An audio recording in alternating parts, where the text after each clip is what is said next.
Oh yeah, man. What's up, man? Y'all good out there? All right, man. You know, welcome to chess, ladies and gentlemen. I'm gonna make your day better with some chess.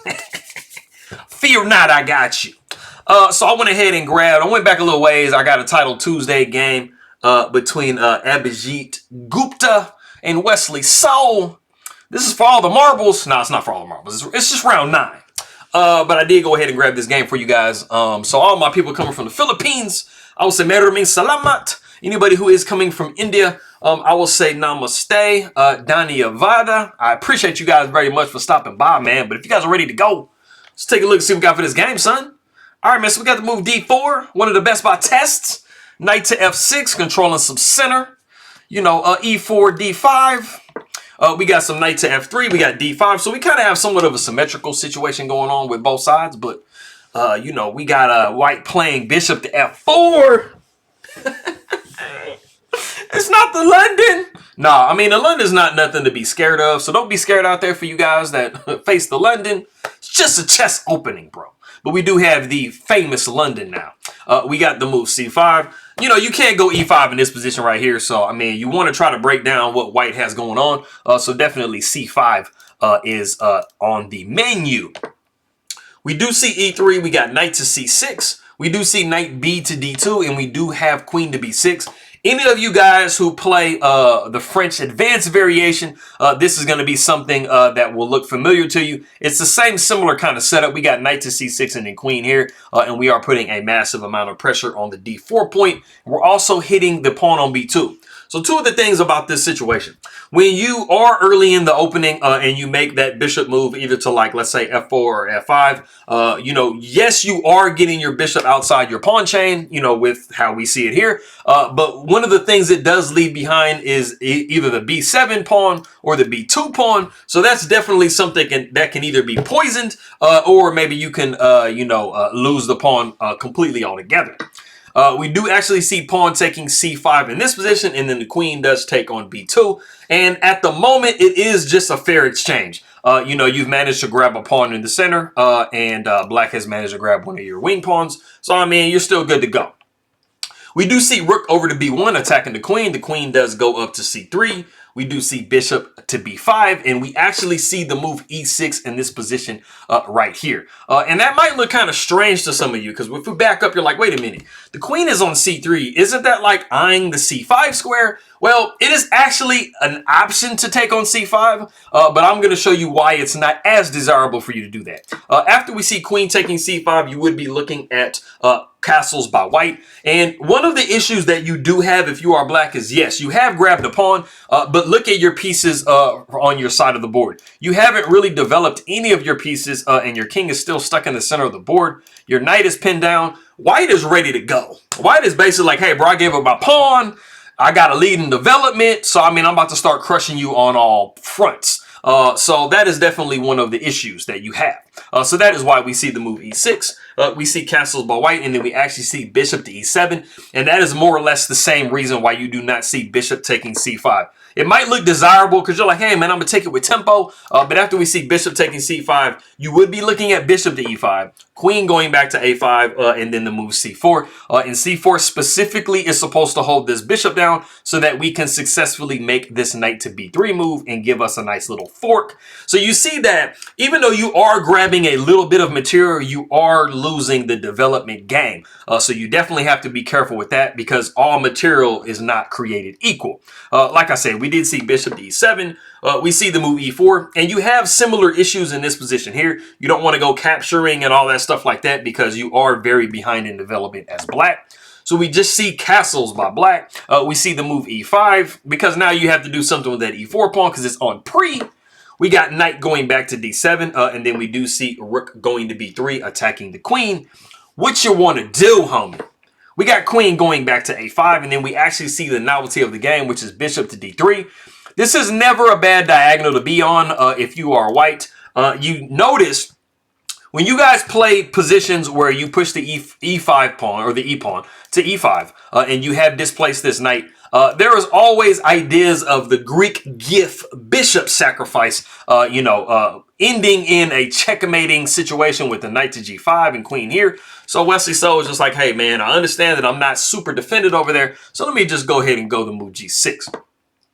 We do see the move c4, which might kind of seem like, hey man, you know what? Pawn's gonna take, knight's gonna take, where's your queen gonna go? It's gonna have to back up somewhere, but black actually doesn't have to do any of that. They can actually make the very, very nice move, knight takes c5, and you have a little bit of an issue. You got this knight hitting this rook and this bishop at the same time. What to do? So we have actually reached a point in the game that if you do want to pause the video and guess what move white plays here, go ahead and do so.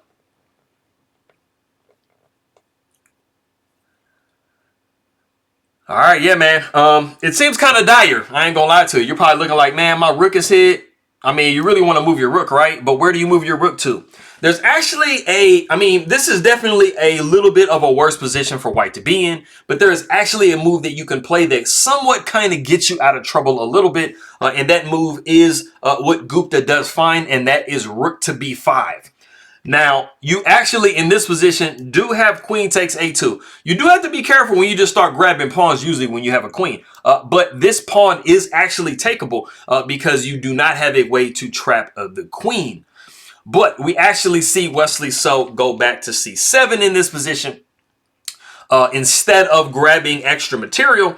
And so you have managed to buy yourself enough time if you're white to get out of the situation. After we see pawn taking d5, which it's really important here that you take pawn takes d5 because we are looking at the d6 fork coming up. So that is what we do see, pawn takes d5, and then we now have escaped our bishop to b1. And so we are pretty much good to go. We're in a little bit of a worse position, but it's definitely not as bad as losing a piece for absolutely free. We do see the move a6, and in this position, a curious decision by Gupta, and that is to go rook takes c5. I'm not really sure. There was actually rook going back to b2. That was an option, but maybe he was calculating maybe like a knight to a4, and you're having to do all of this wiggling out, which, I mean, I would prefer if it's kind of ugly, but you still definitely get to save your rook if you're in that situation. But we do see rook taking c5, just giving away the exchange. We do see bishop taking c5. We got knight to b3. We got bishop to e7. And the d5 pawn is not a trap. You absolutely can take it with your queen, but we actually do not see that in this position. We see queen going to d2. Curious. Like I said, the absolute best move in this position was queen takes d5. This does allow bishop to e6 with tempo, but I mean, you have the ability just to back your queen up, either to d3 or back to d1. And I mean, you're kind of getting out of dodge a little bit. So this was definitely something that was possible. But like I said, we do see the move queen to d2. We got bishop to g4. We see the move e6. And this is kamikaze, bro. Like, we just tossing this pawn forward, man. You have so many different ways you can take it. You can also just take the knight here if you want to and just damage white structure all the way. But we do not actually see that. Wesley So disregards all that and says, bro, you know what? I'm going to play the top move in the position, and that is bishop to d6. Your bishop is a little bit under-defended on the f4 square if you leave it there for one more move. So, I mean, you kind of have to do something about it. So we do see bishop taking d6, queen taking d6. We got pawn taking f7. You kind of got to do it, homie, because, I mean, your pawn was just a sitting duck on e6. So you got to kind of go down with a bang. Pawn takes f7, which we do see rook taking f7, and then we do have knight to g5, which this would be an absolutely monstrous move if this rook was pinned on f7, but it's not. So Wesley So literally just has the ability to just move his knight or his rook wherever he wants to. So he just goes back to f8. We do see the move h3, and we got bishop to f5. And I mean, you really, if you're white, don't really necessarily want to trade this bishop because it is a very good piece for you in your position, but you really don't have any way to avoid it. So we do see bishop taking f5. We got rook taking f5. And then we have a nice, like, seemingly cute move, knight to e4, taking advantage of this pin, of this pawn that really shouldn't exist anymore. But Wesley So says, I see your tactic, and I'm gonna up you. I'm gonna raise you one. So we do see queen going to f4, and this is asking some serious questions because not only are we hitting your knight here on e4, we are taking advantage of your queen's position on d2. So the queen does take f4. We got rook taking f4, and then we do see knight going up to d6. And Gupta is thinking, Maybe Wesley So is tired. Maybe he doesn't care about any of his pawns in his position, and he's just going to let me grab one. But Wesley So says, no, you don't. What you think I'm doing, bro? Like, I don't even... Nah, I do like my pawns, man. So we do see Rook going over to E1, and immediately we see Rook to D8 trying to displace this knight. And you absolutely, even though this knight is a complete octopus, it only has one square to go to. As you guys can see, all the other squares are covered. And we do see knight to B7. Only move. Rook goes to D7, and then we do see Rook 7 going to C5. And as white, it would be absolutely beautiful if you can actually maintain these knights like so cohesively together. But Wesley So has other plans. We do see Rook over to E7, and literally black's dreams are white's nightmares. You absolutely do not want to trade these rooks because you would be losing your last strong piece. So of course we see Gupta avoiding that, going Rook to D5 or Rook to D1. Basically telling Wesley So, bro, hey, man, I've been seeing this pawn for like 1,400 moves, and I really want to take it off the board. And Wesley So says, you know what, A5, go ahead and take the pawn, bro. I don't even care about this pawn. Rook takes D5, and then we actually have the move A4, and this is achieving a lot. If you are black, you are now disconnecting these knights from each other, and you are causing white some issues. We do see knight going down to D2, and then we see the very nice Rook to D4, and this is absolutely forcing the trade of rooks. You cannot flee because you would be dropping your knight on D2. So we do see Rook taking D4, knight taking D4. We got knight D to E4. We do see the move B4. We got knight to F6 with check. The king goes down to G7. We do see knight to D5. And then we actually see the move Rook to E5. And there is not a possible way for you to save both of these knights. And this is also something that happens when you have bishops lined up next to each other. Sometimes you can take advantage of it with a rook. So it is in this position that Gupta resigns the game. It's nice, man. I mean, Gupta definitely had some opportunities in there. Like I said, the rook retreat was definitely something. I mean, just capturing the pawn on D5. I mean, you're already down in exchange and a little bit of material. So it's like, why not try to get back any material that you possibly can? But I mean, it was just somewhat straightforward. The ideas were pretty straightforward from Wesley So's point of view. And he went ahead and just took that to the house. Kobe. Anyways. So I appreciate everybody very much for stopping by. Maraming salamat king mga kaibigan. Pausa na nunod ng king mga video. Hello ulit. Magandang umaga. It's morning time over there. Anybody who is coming from India, I will say namaste, namaskaram, namaskara, vanakkam, wherever you're from. And Dhanyavad, Dhanyavada, Dhanyavada Lu.